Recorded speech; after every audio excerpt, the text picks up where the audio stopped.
नमस्कार बंधुगण आज आम आपण मानक हॉलीवुड इंडस्ट्री प्रसिद्ध कमेडियन अभिनेता जयराम सामल संबंध में कहूँ।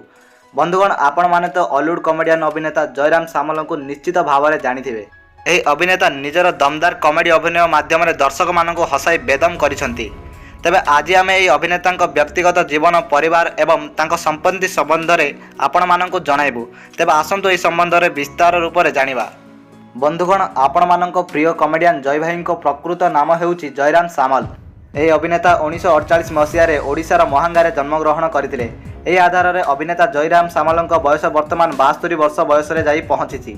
दर्शक बंधु यह अभिनेता निज पत्नी सहित हस खुशी निजर जीवन बिताउछंती। आपण माने यह अभिनेता पत्नी को यही फोटो माध्यम निश्चित भाव में देखिपारुथिबे। बंधुगण जदि यही अभिनेता संपत्ति संबंध में कहवा तेबे यही अभिनेता गोटे फिल्म रे अभिनय करने 4 ରୁ 5 लाख टंका नहीं थांती एवं गोटे स्टेज शो रे अभिनय करने 30 ରୁ 40 हजार टंका नहीं थांती। एवं यह सहित आपण माने अभिनेता जयराम सामल केते गुडी एडवर्टाइजमेंट मध्य देखिथिबे। हाँ दर्शक बंधु यही अभिनेता निज संपूर्ण कैरियर रे पाखापाखि 300 चलचित्र एवं टीवी सीरियल रे अभिनय कर सारी। 1975 मसीह फिल्म जाजाबर, 1977 मसीह फिल्म ए नुहे खेलघर, 1978 मसीह फिल्म पति पत्नी आदि चलचित्र रे यही अभिनेता जनक निज अभिनय को उपस्थापन करिसेंती।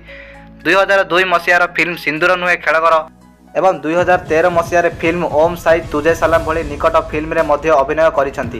यह अभिनेता 2008 मसीह लाइफ टाइम अचीवमेंट अवार्ड मध्य हासिल करिसेंती। जदि यही महान अभिनेता फिल्म कैरियर संबंध में कहवा तेबे 1975 मसीह यही अभिनेता ओडिया फिल्म इंडस्ट्री रे पाद रखिथिले एवं निज कैरियर आरंभ करथिले।